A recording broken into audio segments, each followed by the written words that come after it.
Hello students and parents, welcome to our channel. मेरा नाम है तेजप्रीत और ये वीडियो है अगेन पंजाब की काउंसलिंग या ऑल इंडिया की या मेडिकल में जितनी भी काउंसलिंग्स चल रही हैं सभी काउंसलिंग के लिए applicable, but on the security deposit amount की जो सिक्योरिटी डिपॉजिट अमाउंट है उसका क्या ट्रीटमेंट रहता है, उसका क्या इम्प्लीकेशन रहता है। बहुत सारे लोगों को इसको लेके बहुत सारी कंफ्यूजन है कि एक्चुअली सिक्योरिटी डिपॉजिट का क्या होता है, किस केस में ये रिफंड होता है, किस केस में जो है ये फोरफिट हो जाता है, किस केस में ये एडजस्ट हो जाता है, तो किस तरीके से ये वर्किंग करता है, बिकॉज अमाउंट ज्यादा है और कितना अमाउंट देना पड़ता है, राइट।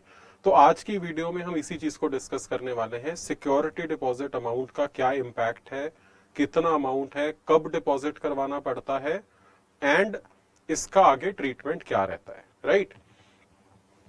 तो देखते हैं बच्चों, सिक्योरिटी डिपॉजिट तो दो तरह के सिक्योरिटी डिपॉजिट है, बेसिकली दो अलग अलग अमाउंट्स के। जो बच्चे सिर्फ गवर्नमेंट कॉलेजेस के लिए अप्लाई कर रहे हैं उन बच्चों का जो अमाउंट है वो है 10,000 रुपीज।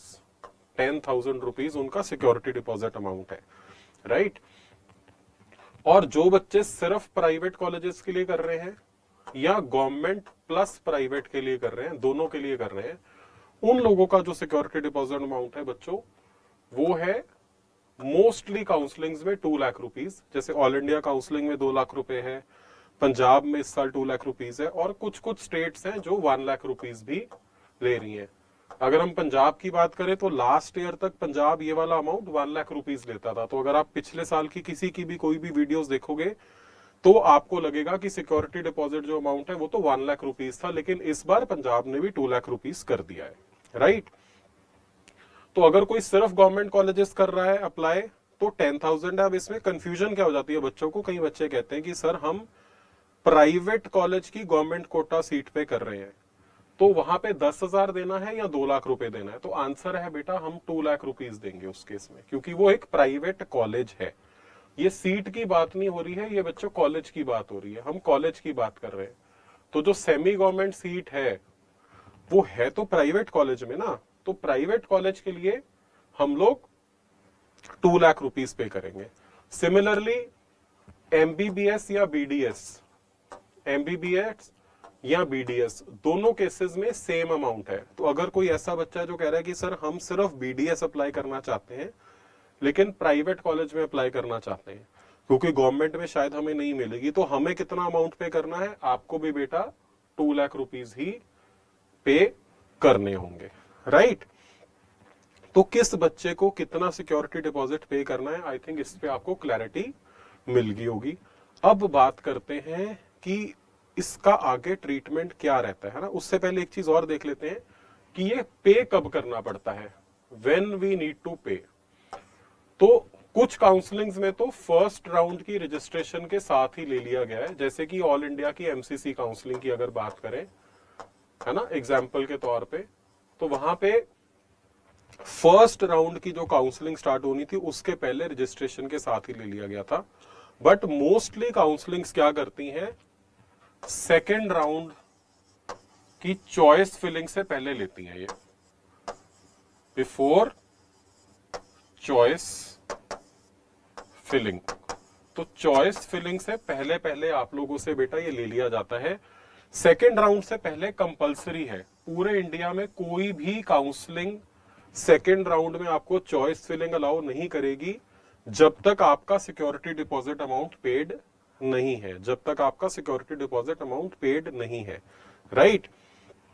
अमाउंट्स कितने हमने देख लिए, कब पे करना है हमने देख लिया। इसमें एक इंपॉर्टेंट फैक्टर है, अगर कोई ऐसा बच्चा है जो फर्स्ट राउंड का ज्वाइंट कैंडिडेट है, जिसको फर्स्ट राउंड में सीट मिल गई थी और उसने ज्वाइन कर लिया था, राइट, और उसने जब ज्वाइन किया तो उसको 6 मंथ्स की फीस पे करनी पड़ी होगी, उसने कुछ फीस पे कर रखी है, तो वो फीस मैक्सिमम काउंसलिंग्स में इस अमाउंट में से एडजस्ट हो जाती है, एडजस्ट हो जाती है। क्या मतलब है बेटा, उसका मतलब समझते हैं, एक एग्जाम्पल के साथ ये मतलब समझते हैं। लेट से कोई एक स्टूडेंट है, मैं पंजाब की काउंसलिंग का एग्जाम्पल देता हूं।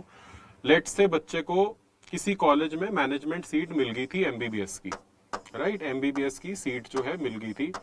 तो उस बच्चे ने लगभग 5.5 लाख रुपए जो है वो पे किए होंगे, ठीक है ना। इस बच्चे ने अप्रोक्सीमेटली 5.5 लाख रुपीज जो है वो पे कर रखे हैं। अब अगर ऐसा बच्चा अपग्रेड करना चाहता है तो उसको अपनी विलिंगनेस सबमिट करनी है। जब वो विलिंगनेस सबमिट करेगा तो उससे 2 लाख रुपीज मांगे जाने चाहिए। अब 2 लाख 5.5 लाख रुपए से कम है तो वहां पे आपको शो करेगा कि बच्चा ऑलरेडी 5.5 लाख रुपए दे चुका है, इसलिए अभी उसको कुछ भी पे नहीं करना। राइट, तो ऐसे बच्चे को कितना अमाउंट पे करना है? 0 पे करना है बेटा, क्योंकि वो ऑलरेडी 2 लाख से ज्यादा पे कर चुका है। अब एक और बच्चे का सिनारियो लेते हैं। मान लो उस बच्चे को बीडीएस मिली थी और बीडीएस में मैनेजमेंट सीट मिली थी, तो उसने कितना अमाउंट पे किया था बेटा? 2,20,000 फीस है ना, लगभग 1,10,000 रुपए उसने पे कर रखे थे, 1,10,000 रुपए। अब ऐसा बच्चा भी ट्राई करना चाहता है कि मैं सेकंड राउंड में या थर्ड राउंड में एमबीबीएस में मैनेजमेंट सीट मिल जाएगी तो मैं ले लूंगा। अब उस बच्चे को कितना अमाउंट पे करना था? जब वो विलिंगनेस सबमिट करेगा तो उसको पे करना है 2 लाख रुपए, क्योंकि वो प्राइवेट कॉलेज भी अप्लाई करना चाहता है। राइट, ऑलरेडी पे कर चुका है 1,10,000 रुपए, तो डिफरेंस कितना है? 2 लाख माइनस 1,10,000। ऐसे बच्चों से 90,000 मांगा जाएगा। ऐसे बच्चों को कहा जाएगा कि आप 90,000 डिपॉजिट करवाइए। तो इस तरह के बहुत सारे आपको एग्जाम्पल्स मिलेंगे। अगर मान लीजिए कोई बच्चा है जिसको गवर्नमेंट सीट मिल गई थी, उसने गवर्नमेंट सीट के लिए जो है वो ऑलरेडी 80,000 पे कर दिया है और वो गवर्नमेंट कॉलेज में ही अपग्रेड चाहता है, तो उसने 10,000 पे करना था। ऐसे सिनारियो में बच्चा पे करेगा 0। राइट, तो आपको देखना पड़ेगा, अगर आपने फर्स्ट राउंड में कोई सीट ज्वाइन कर ली है, ऑलरेडी आप ज्वाइन कर चुके हो, तो आपने कितने पैसे पे किए। अगर वो इस अमाउंट से ज्यादा है, चाहे 10,000 चाहे 2 लाख, जिसमें आप अप्लाई करना चाहते हो, तो आपसे कुछ नहीं मांगा जाएगा, आपको सिर्फ अपनी विलिंगनेस सबमिट करनी है। लेकिन अगर वो जो अमाउंट है वो इससे कम है तो आपसे डिफरेंस अमाउंट मांगा जाएगा। अभी कुछ काउंसलिंग्स इसमें अलग तरीके से ऑपरेट करती हैं, मैं वो भी आपको बता देता हूं। वो क्या करती हैं कि सिक्योरिटी डिपॉजिट को साइड पे रख लेती हैं और आपसे दोबारा पैसे मांगती है। जिसको सीट मिल जाती है उसके बाद में रिफंड हो जाते हैं। तो रिफंड किस केस में होता है वो मैं आप लोगों से अभी डिस्कस करूंगा कि रिफंड कहां पे हो रहा है। आई होप यहां तक क्लियर है। अभी तक हमने क्या डिस्कस किया? सबसे पहले हमने डिस्कस किया कि सिक्योरिटी डिपॉजिट अमाउंट कितना है, फिर हमने डिस्कस किया कि अमाउंट हमें कब पे करना पड़ता है, किस टाइम पे हमें इस अमाउंट को पे करना होता है। राइट, अब चलते हैं ये देखने कि इसका ट्रीटमेंट क्या होता है। तो अब इसके लिए समझते हैं, फर्स्ट राउंड तो फ्री एग्जिट था, तो फर्स्ट राउंड का तो कोई लेना देना है नहीं। अब हम सेकेंड राउंड से बात करते हैं। So we are discussing second round now. Second round, अब आपने चॉइसेस फिल की, आपने चॉइसेस फिल की यानी कि आपने अप्लाई किया। राइट, आपने अप्लाई किया, आपने सिक्योरिटी डिपॉजिट पे कर दिया। अप्लाई करने से पहले आपने सिक्योरिटी डिपॉजिट जो है उसको पे कर दिया है। अभी आपने सिक्योरिटी डिपॉजिट पे कर दिया, आपने अप्लाई किया, अप्लाई करके चॉइसेस फिल की। अब क्या हो सकता है? 2 पॉसिबिलिटीज हो सकती हैं, 2 आउटकम्स पॉसिबल हैं। या तो आपको सीट अलॉट हो जाएगी बेटा, या आपको सीट अलॉट नहीं होगी।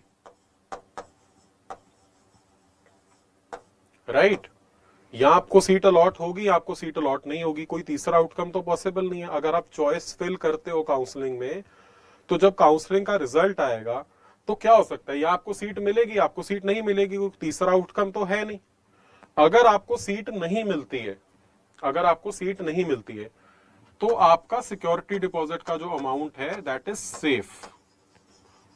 सेफ का मतलब है अगर आप फर्दर राउंड्स में पार्टिसिपेट नहीं करते हो तो वो आपका रिफंड हो जाएगा, और अगर आप फर्दर राउंड में पार्टिसिपेट करते हो तो वो आपका कैरी फॉरवर्ड हो जाएगा। तो क्या होगा? आपका कैरी फॉरवर्ड हो जाएगा। यानी कि अगर आपने सेकेंड राउंड में सिक्योरिटी डिपॉजिट पे किया, आपने चॉइसेस फिल की, आपका नंबर मेरिट में नहीं आया, आपको सीट नहीं मिली, और आप थर्ड राउंड में पार्टिसिपेट करना चाहते हो, तो आपसे दोबारा नहीं मांगा जाएगा, आपका सेम पैसा आपके काम आ जाएगा। और अगर आप कहते हो कि नहीं मेरे को थर्ड राउंड में पार्टिसिपेट नहीं करना है, तो वो आपका अमाउंट रिफंड कर दिया जाएगा। तो आपके ये पैसे जो हैं वो सेफ है। ये वाला साइड क्लियर है। अब इधर चलते हैं, क्या होगा अगर सीट अलॉट हो जाती है? अगेन 2 आउटकम्स पॉसिबल है। क्या 2 आउटकम्स पॉसिबल हैं? या आप ज्वाइन नहीं करोगे, यू डू नॉट ज्वाइन, या आप ज्वाइन कर लोगे। दो ही पॉसिबिलिटीज है ना बेटा, दो ही पॉसिबिलिटीज है, या हम ज्वाइन नहीं करेंगे, हम ज्वाइन कर लेंगे। अगर हम ज्वाइन नहीं करते हैं, दोबारा चलते हैं, आपने सिक्योरिटी डिपॉजिट पे किया, आपने चॉइसेस फिल की, आपको सीट अलॉट होगी, उन्हीं सीट्स में से जो आपने अप्लाई किए थे, आपने जो चॉइसेस फिल किए थे उसी में से आपको सीट अलॉट होगी। और अब आप डिसाइड करते हो कि हमने ज्वाइन नहीं करना है, अब आप डिसाइड कर लेते हो कि हमने ज्वाइन नहीं करना है, तो क्या होगा, इस केस में आपका लॉस होगा, इस केस में आपका लॉस होगा, आपका जो सिक्योरिटी डिपॉजिट अमाउंट है वो फोरफिट कर लिया जाएगा। आपका जो सिक्योरिटी डिपॉजिट अमाउंट है वो क्या होगा, वो फोरफिट कर लिया जाएगा, यानी कि इस केस में आप लॉस उठा रहे हो। अगर इसके बाद आप थर्ड राउंड में पार्टिसिपेट करना चाहते हो तो आप दोबारा से सिक्योरिटी डिपॉजिट पे करके अप्लाई कर सकते हो, आपको फिर यहां से दोबारा ट्राई करना पड़ेगा। और अगर आप काउंसलिंग से बाहर होना चाहते हो तो आप काउंसलिंग से बाहर हो सकते हो, किसी और काउंसलिंग में सीट ले सकते हो, कुछ और कर सकते हो, राइट। तो केवल इसी केस में आपका लॉस होता है। अब बात करते हैं उस सिनारियो की जिस सिनारियो में कि आप ज्वाइन कर लेते हो। ऐसे केस में आपका जो सिक्योरिटी डिपॉजिट अमाउंट है वो क्या हो जाएगा, वो एडजस्ट हो जाएगा। वो क्या हो जाएगा, वो आपका अमाउंट एडजस्ट हो जाएगा, किसमें, आपकी फीस में, जो आपने 6 मंथ्स की फीस पे करनी थी उसमें ये 2 लाख रुपए एडजस्ट हो जाएंगे। अब ऐसा हो सकता है कि आपको जो सीट अलॉट हुई है उसमें आपको 2 लाख से कम पे करना है, ऐसी पॉसिबिलिटी है ना, कि आपको जो सीट मिली है, लेट से किसी को गवर्नमेंट एमबीबीएस की सीट मिल गई है, अब उसको तो जो है वो 80,000 समथिंग पे करना है, राइट, अराउंड 80,000 पे करना है। तो ऑलरेडी अगर उसने प्राइवेट और गवर्नमेंट दोनों ट्राई किए थे, 2 लाख रुपए, तो उसका 1,20,000, 1,17,500, 1,17,500 एग्जैक्ट बनेगा। That amount will be refunded later on और रिमेनिंग अमाउंट एडजस्ट हो जाएगा, तो आपको 6 मंथ्स की फीस नहीं पे करनी पड़ेगी, राइट। तो इस केस में कोई लॉस नहीं है। इस केस में भी हमने बात की कि आपके पैसे जो हैं वो टोटली सेफ हैं, लॉस केवल इस सिनारियो में हो रहा है। तो इसीलिए इट इज वेरी इंपॉर्टेंट कि हम सेकेंड राउंड की चॉइस फिलिंग बहुत केयरफुली करें। केयरफुली करें मतलब ऐसा ना हो कि हम बहुत कम कॉलेजेस फिल करें और हमें सीट ही ना मिले, और ऐसा भी ना हो कि हम ऐसा कॉलेज फिल कर दें जहां हम ज्वाइन ही नहीं करना चाहते। बिकॉज अगर हम ऐसा कॉलेज फिल कर देते हैं जिसको हम ज्वाइन ही नहीं करना चाहते, अगर ऐसा कॉलेज हम भर देते हैं जहां हम ज्वाइन नहीं करना चाहते और हमें अलॉट हो जाता है और हम ज्वाइन नहीं करते, तो सीधा सीधा हमारा लॉस है, right. I hope security deposit को लेके आपके क्वेश्चंस इस वीडियो से आंसर हुए होंगे। हमने पहले क्या डिस्कस किया, सबसे पहले हमने डिस्कस किया बेटा कि सिक्योरिटी डिपॉजिट अमाउंट है कितना, कौन से कॉलेज के लिए कितना है, एमबीबीएस बीडीएस में क्या इंपैक्ट है, फिर हमने बात की ये कब पे करना होता है, राइट। फिर हमने डिस्कस किया कि अगर कोई ऑलरेडी ज्वाइंट कैंडिडेट है तो उसके लिए क्या ट्रीटमेंट है, और फिर उसके बाद हमने एक टेबल के थ्रू समझा है कि किस केस में सिक्योरिटी डिपॉजिट का लॉस होता है, किस केस में वो सिक्योरिटी डिपॉजिट एडजस्ट हो जाता है, और किस केस में हमारा सिक्योरिटी डिपॉजिट सेफ है, हमारा लॉस नहीं होता है, राइट। मेरे को लगता है कि इस वीडियो के बाद आपका सिक्योरिटी डिपॉजिट को लेके कोई भी क्वेश्चन, कोई भी क्वेरी नहीं रहना चाहिए। It should be very clear. फिर भी अगर कोई डाउट रह जाता है तो आप लोग पूछ सकते हैं, I will be happy to answer, और अगर कुछ कॉमन क्वेरीज निकल के आती हैं तो I will make another video. तो आपके जितने भी फ्रेंड्स हैं जिन्होंने अटेम्प्ट किया है, अगर उनको सिक्योरिटी डिपॉजिट को लेके कुछ भी क्वेरी है तो आप ये वीडियो उनसे शेयर कर सकते हैं, इट विल बी हेल्पफुल। और जिन बच्चों ने अभी तक चैनल को लाइक और सब्सक्राइब नहीं किया है, प्लीज आप लोग कर लीजिए, सो दैट आपको जो भी इस तरह की इंफॉर्मेटिव वीडियोस हैं वो रेगुलरली मिलती रहे, right. Thank you so much students and parents, I will see you in the next video. Thank you.